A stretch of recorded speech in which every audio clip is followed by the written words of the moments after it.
Hello guys, आज हम लोग बात करने वाले हैं बॉलीवुड की अब तक की सबसे खूबसूरत अभिनेत्री, जिसकी खूबसूरती के आगे दुनिया भर की अभिनेत्रियां फेल है, दुनिया भर की लड़कियां फेल है और जिसकी खूबसूरती का कोई जवाब नहीं। जी हाँ, आज हम लोग बात करने वाले 1940s और 50s की सेंसेशन मधुबाला जी के बारे में।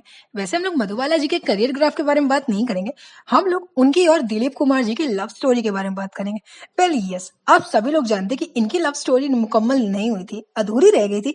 But still guys, trust me, इनकी लव स्टोरी किसी बॉलीवुड मूवी से कम नहीं है। और इनकी स्टोरी को सुनने के बाद आप लोग यही कहेंगे कि wow, what a story. Well let me tell you guys, actually ऐसा होता है कि मधुबाला और दिलीप कुमार जी फिल्म तराना के सेट पर एक दूसरे से मिले थे। दोनों को पहली ही नजर में एक दूसरे को देख करके प्यार हो गया और दोनों साथ में काम भी कर रहे थे। दोनों की लव लाइफ, दोनों की प्रोफेशनल लाइफ, सब कुछ अच्छा चल रहा था। वैसे बहुत सारे लोगों को ये बहुत बड़ा मिसकॉन्सेप्शन है कि क्योंकि मधुबाला एक मुस्लिम फैमिली से बिलोंग करती थी, दिलीप कुमार जी हिंदू फैमिली से बिलोंग करते थे और इस वजह से मधुबाला जी के पिताजी को उनका ये रिश्ता पसंद नहीं था और दोनों की रिश्ता टूट गया। ऐसा कुछ भी नहीं है guys, it is just an rumour.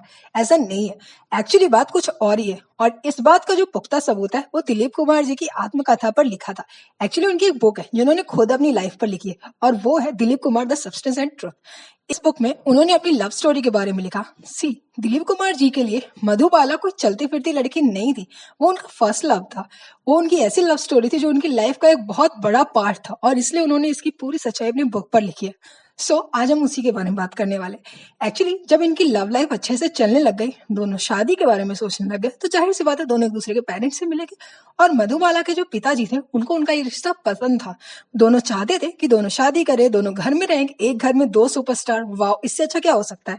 लेकिन उनके पिताजी का एक प्रोडक्शन हाउस था जिसके तले वो चाहते थे कि दोनों ही एक्टर काम करें। लेकिन दिलीप कुमार जी को ये पसंद नहीं है। दिलीप कुमार जी का मानना ये था कि पर्सनल रिश्तों को प्रोफेशनल लाइफ से दूर रखना चाहिए।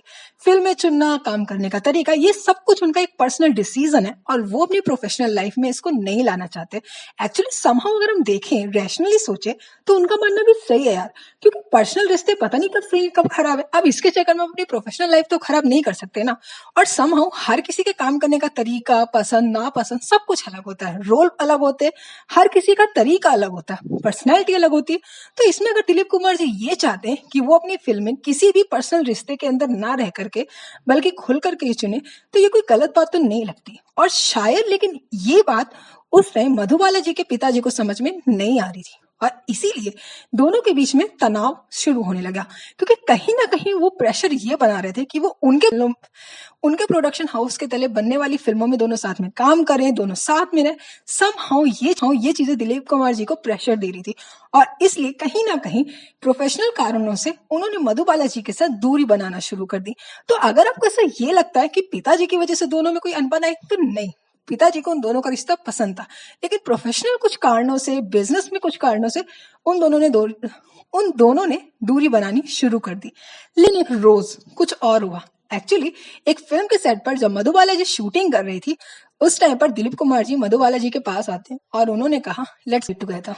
Yes, that was the exact line जो जो दिलीप कुमार जी ने उन्होंने बोली थी। उन्होंने बोला था, चलो शादी कर लेते हैं, काजी वहां पर बैठा है, इसके बाद अगर तुम मेरे साथ नहीं चली तो मैं वापस कभी तुम्हारे पास नहीं आऊंगा, मैं कभी तुम्हें पलट करके नहीं देखूंगा। लेकिन अपने पिताजी की वजह से या शायद कुछ पर्सनल टेंशन की वजह से मधुबाला जी उनके साथ नहीं गई और वो वहां पर रोने लग गई। लेकिन दिलीप कुमार जी अपनी बात पर अड़िग रहे और फिर वो कभी मधुबाला जी के पास लौट करके नहीं आए। लेकिन दिलीप कुमार जी को जलाने के लिए या शायद क्योंकि वो तन्हा हो गई थी, उन्होंने किशोर कुमार जी का साथ चुन लिया और उनके साथ शादी कर ली। दोनों शादी में रहने लग गए। मधुबाला जी की शादी के बाद दिलीप कुमार जी ने भी अपनी सी आधी उम्र की लड़की शायरा बानो के साथ शादी कर ली। दोनों अलग अलग शादियों में खुश रहने लगे। यहाँ किशोर कुमार जी के साथ मधुबाला जी रहने लगे, लेकिन शायद किस्मत को कुछ और मंजूर था। इसके बाद मधुबाला जी को थायराइड की बीमारी हो जाती है और 38 साल की उम्र में ही उनकी डेथ हो जाती है। और लेकिन सबसे ज्यादा हैरान कर देने वाली बात यह है कि जिस टाइम वो बीमार थी, उनके साथ ना तो उनका हस्बैंड था और ना ही उनका एक्स लवर यानी दिलीप कुमार जी कभी भी एक बार उनको देखने नहीं आए। इनफैक्ट उनकी डेड बॉडी को भी देखने वो कभी भी नहीं आए। पूरी भीड़ सिर्फ एक आदमी को देख रही थी कि शायद दिलीप कुमार जी यहाँ होंगे, लेकिन जैसा उन्होंने बोला था कि वो कभी वापस उनके पास नहीं आएंगे और वो कभी वापस उनके पास नहीं आए। सो टेल मी गाइस, अगर आप दिलीप कुमार जी की जगह होते तो क्या आप भी वही करते जो उन्होंने किया,